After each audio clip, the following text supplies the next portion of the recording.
Siapakah di antara kita yang tidak pernah berbuat kesalahan? Seperti anak kecil yang sedang belajar berjalan, banyak jatuh bangun sampai akhirnya mampu berjalan dengan kuat.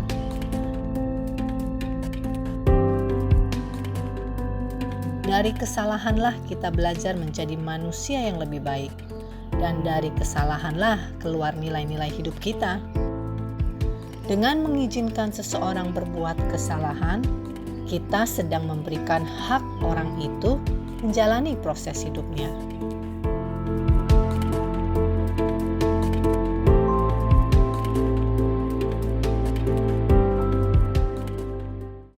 Thank you for your time ya Mas. Terima kasih.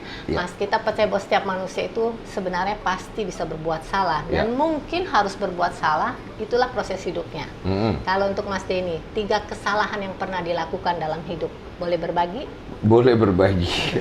Kesalahan pertama tuh ini, aku suka menyalahkan diri sendiri. Jadi dari kecil itu aku suka banget kayak ke dalam ya. Jadi I hurt myself. Karena kalau ada kesalahan, aku menyalahkan diriku. Kenapa bisa begitu?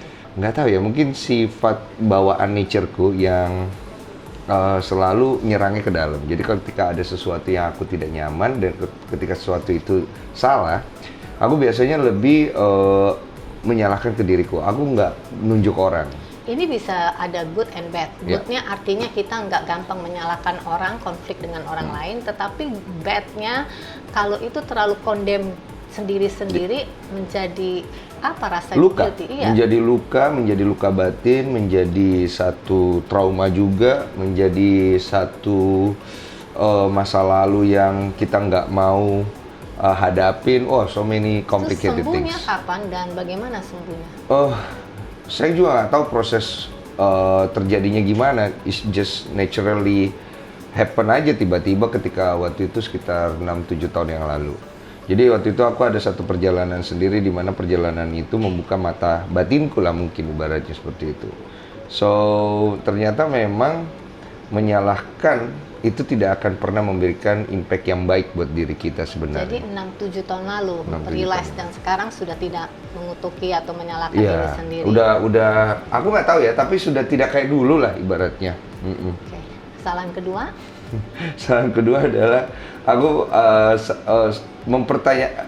aku nggak tahu itu jadi kesalahan atau enggak ya, karena menurut aku itu akhirnya menjadi sebuah pembelajaran luar biasa. I'm questioning about the existence of God. Karena buat aku pribadi, keberadaan Tuhan menurut logika aku itu menjadi suatu pertanyaan besar, karena aku suka ngulik. Maksudnya Tuhan itu ada gak? Tuhan itu saya yakin ada.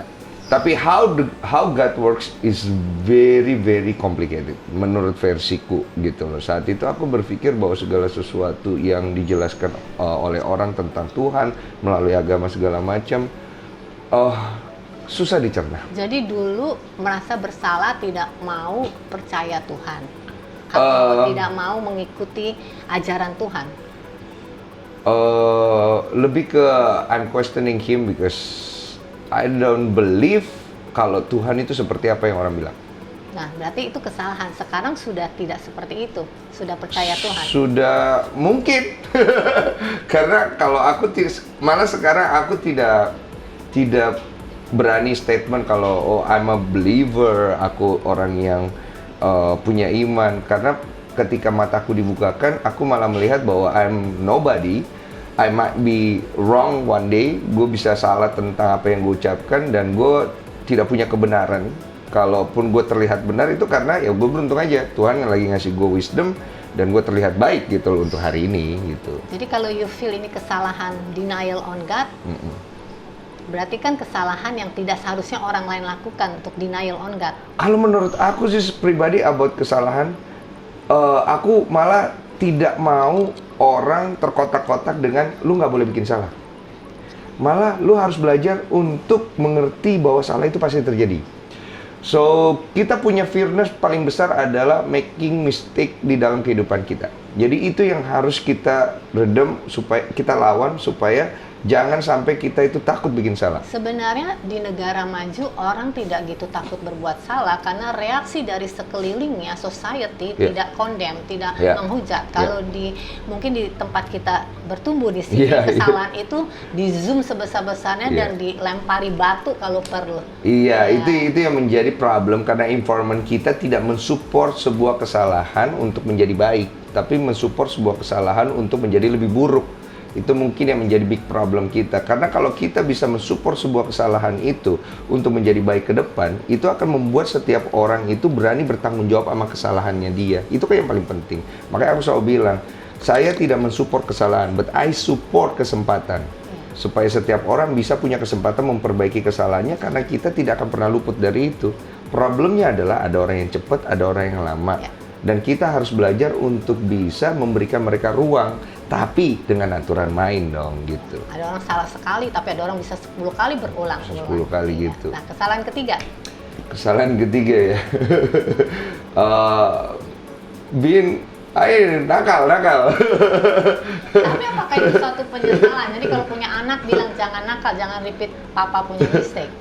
Aku nggak bakal bilang gitu ke anak aku, karena menurut aku kenakalan aku itu adalah bagian daripada prosesku. Dan ketika aku punya anak one day, malah kepala aku kalau dia nggak nakal, aku suruh nakal.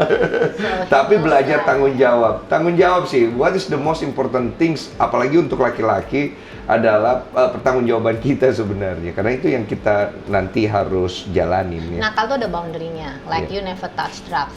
Enggak. You nggak hamilin anak orang, mungkin. Enggak, untungnya. Maksudnya itu boundary yang aku juga bilang ke anak-anakku gitu. Oke, setelah mengalami banyak kesalahan, 3 value atau prinsip hidup yang Anda pegang sampai hari ini. Waduh, berat ya. Integritas ya.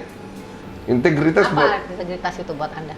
Buat aku integritas adalah pintu untuk membuka diri kita lebih lebar lagi, lebih luas lagi, membuka hati kita untuk bisa menerima realitas dan fakta yang kadang-kadang kita coba ignore dengan imajinasi dan image, gitu loh. Kemudian yang berikutnya adalah komitmen. Komitmen adalah hal yang selalu aku ingat di dalam diriku, karena orang itu yang dipegang itu perkataannya.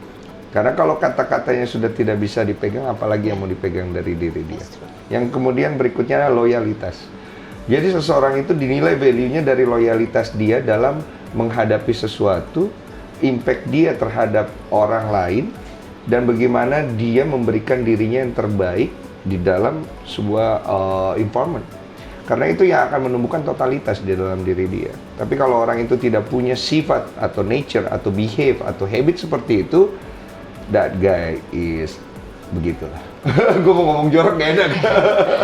Tiga-tiganya itu adalah sebenarnya kunci bagaimana orang mau bekerja sama dengan kita sepanjang hidup kita. Iya, betul. Karena di dalam hidup ini yang paling penting adalah we can give trust to people. Dan trust itu tidak bisa hanya disampaikan dengan kata-kata, but we need to earn that, gitu loh. Dengan 3 hal itu adalah faktor paling penting buat aku untuk menjalani hidup aku. Gitu. Setiap manusia perlu mengupgrade, merevisi diri, memperbaiki diri, alias meng-grooming dirinya. Apa yang ingin Mas Den grooming dalam diri Mas Den saat ini? Kan nggak mungkin ngomongin grooming, gue jadi inget ikan cupang gue. Gue kan suka pelihara cupang ya. Cupang gue kalau lagi kurang bagus di grooming kalau istilahnya. Betul. Pets manusia juga ya di grooming ya. Your cat juga di grooming kan? Di grooming bener. Makanya kalau animal aja di grooming sangat sedih jika manusia tidak. Betul. Apa ya kalau aku di grooming ya? Aku kurang tahu kalau grooming-groomingan ya. Kan you mengenal diri you sendiri. Nah, karakter, sifat apa yang masih perlu di-improve dalam your life? Di grooming, artinya di groom. Banyak. Pertama, emotion aku harus lebih bisa kontrol. Kedua, mungkin harus lebih fleksibel, tapi aku juga bisa menempatkan diri untuk bisa lebih tegas. Yang berikutnya lagi, lebih care. Aku harus lebih care dan peduli lah dengan orang-orang di sekitar aku, terutama mungkin my partner, my wife gitu. Lebih care dengan perasaan dia mungkin dan lain-lain. Masih banyak yang mesti aku grooming dalam hidupku. Well, at least Anda bisa berkaca, melihat diri sendiri. Banyak orang yang tidak bisa berkaca dan menganggap dirinya sudah baik. Iya, mungkin kacanya mahal dia. Oke, yang terakhir, kalau Mas Densu jadi guru grooming Indonesia, apa yang ingin Anda grooming di bangsa ini? Waduh, aduh, yang mau saya grooming mentalnya. Nah itu number one, karena bangsa ini punya mental yang perlu diperbaiki dalam menatap masa depan. Karena kita terbiasa untuk membangun diri kita dengan mental-mental environment kita, di mana kita suka mengutuki dan menunjuk orang lain karena kita tidak cukup kuat untuk menanggung sebuah kesalahan. Karena buat gua, orang yang bisa menjadi raja di dalam sebuah negara adalah orang yang bisa menanggung kesalahan negara itu. Dan bangsa ini berhutang banyak terhadap negara ini bukan karena kita di sini datang dan kemudian wah Indonesia ada karena gua, bukan. Indonesia sudah ada sebelum kita ada. Tapi kita yang membuat Indonesia itu dikenal oleh dunia. Oleh karena itu bagaimana caranya moral akhlak kita, mental yang pertama yang harus kita bangun. Karena mental kita di sini, mental seperti apa? Mental determinasi kita, mental kita terhadap masalah, mental kita terhadap hal kecil deh, baca. Ketika kita melihat sosial media, kita nggak baca. Udah kita makan aja gitu loh. Baca headline-nya doang. Jadi kita selalu termakan oleh isu gampang sekali, hoax gampang sekali, dan emosi kita tuh diaduk-aduk, dan kita gampang sekali untuk menjadi seorang yang, kalau istilah gua, bermuka dua. Artinya ketika ada sesuatu di sini, ketika ada sesuatu di sana, terus kemudian akhirnya menjadi orang yang oportunis yang mencari keuntungannya untuk diri sendiri. Kenapa? Karena informannya nggak dukung.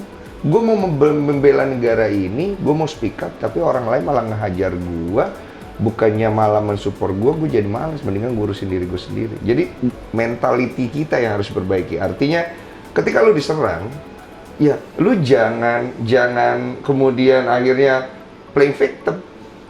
Ya lu diserang, ya lu harus defense. Dan defense paling nggak bagusnya Indonesia itu playing victim. Playing victim terus dipakai karena kita ada culture ini, ada culture itu. So playing victim.